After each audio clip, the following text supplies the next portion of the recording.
Again the Israelites did evil in the eyes of the Lord, so the Lord delivered them into the hands of the Philistines for 40 years. A certain man of Zorah named Manoah from the clan of the Danites had a wife who was childless, unable to give birth.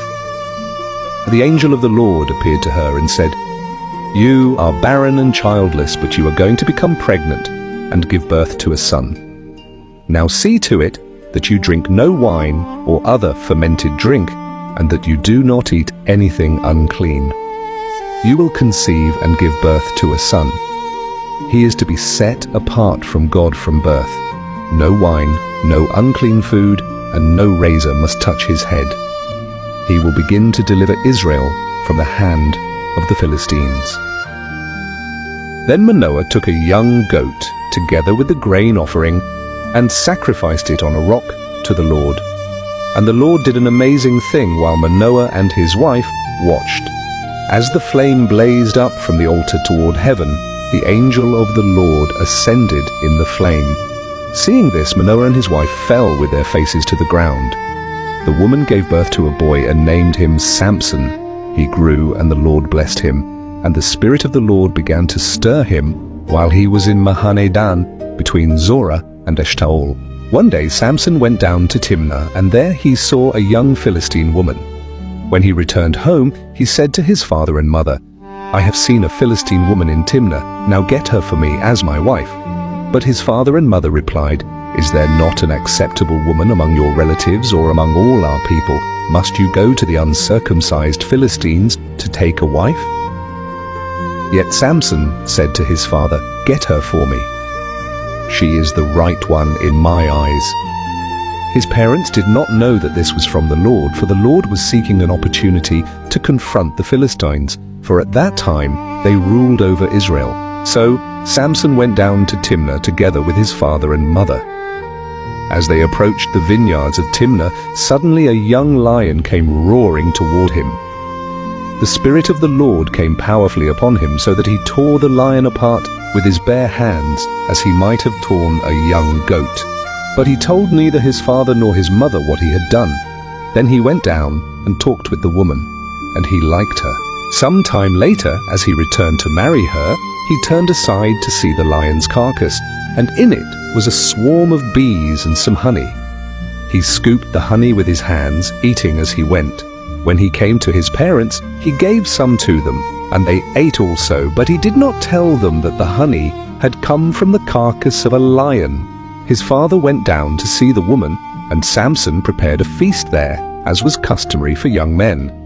When the people saw him, they provided 30 companions to be with him. Samson said to them, "Let me now put forth a riddle. If you can answer it within the 7 days of the feast, I will give you 30 linen garments and 30 changes of clothes. But if you cannot answer it, then you shall give me the same."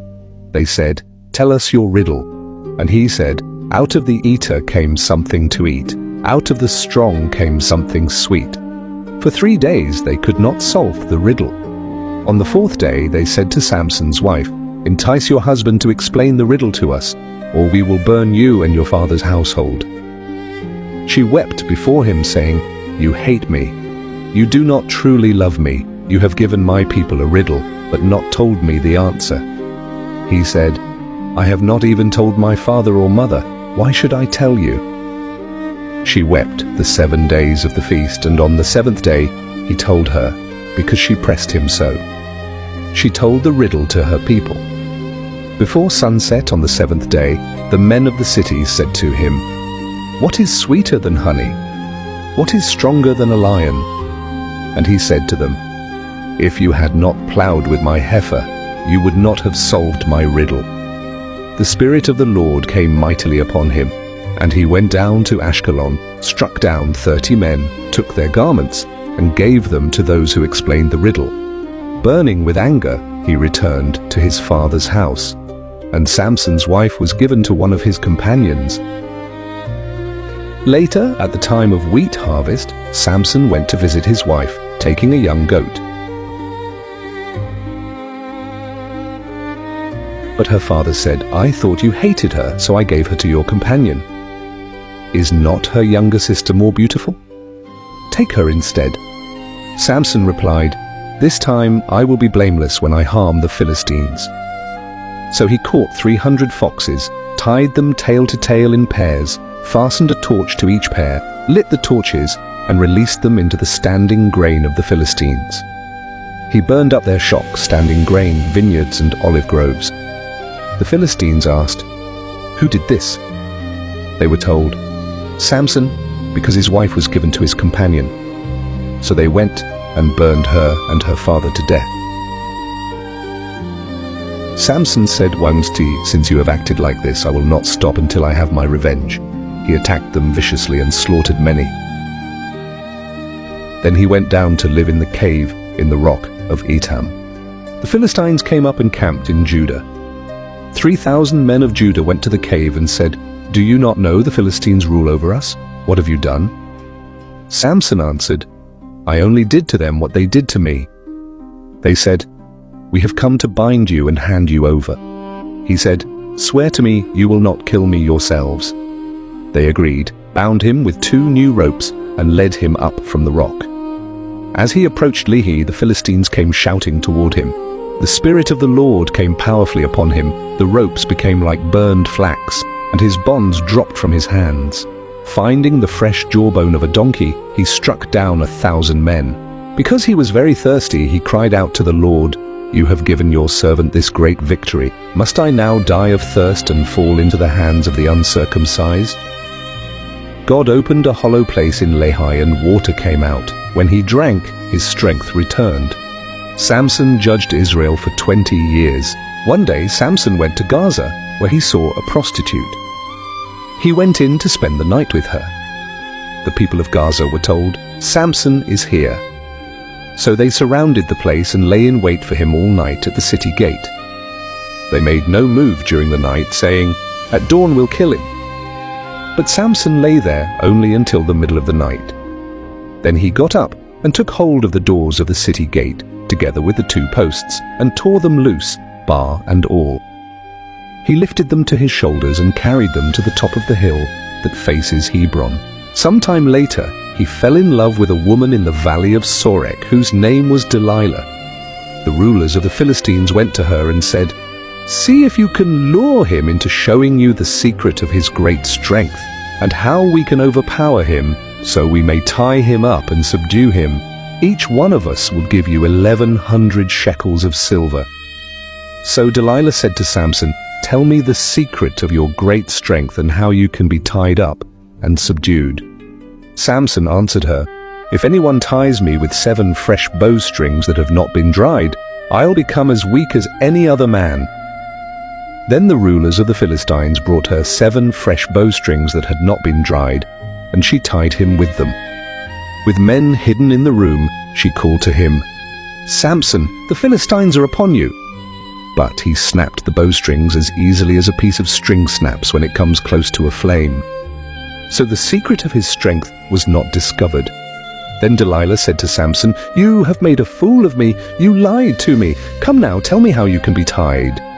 He said, "If anyone ties me securely with new ropes that have never been used, I'll become as weak as any other man." So Delilah took new ropes and tied him with them. Then, with men hidden in the room, she called to him, "Samson, the Philistines are upon you." But he snapped the ropes off his arms as if they were threads. Delilah then said to Samson, "All this time you have been making a fool of me and lying to me. Tell me how you can be tied." He replied, "If you weave the 7 braids of my head into the fabric on the loom and tighten it with the pin, I'll become as weak as any other man." So while he was sleeping, Delilah took the 7 braids of his head, wove them into the fabric, and tightened it with the pin. Again she called to him, "Samson, the Philistines are upon you." He awoke from his sleep and pulled up the pin and the loom with the fabric. Then she said to him, "How can you say, 'I love you,' when you won't confide in me? This is the 3rd time you have made a fool of me, and haven't told me the secret of your great strength." With such nagging, she prodded him day after day until he was sick to death of it. So he told her everything. "No razor has ever been used on my head," he said, because I have been a Nazirite dedicated to God from my mother's womb. If my head were shaved, my strength would leave me, and I would become as weak as any other man."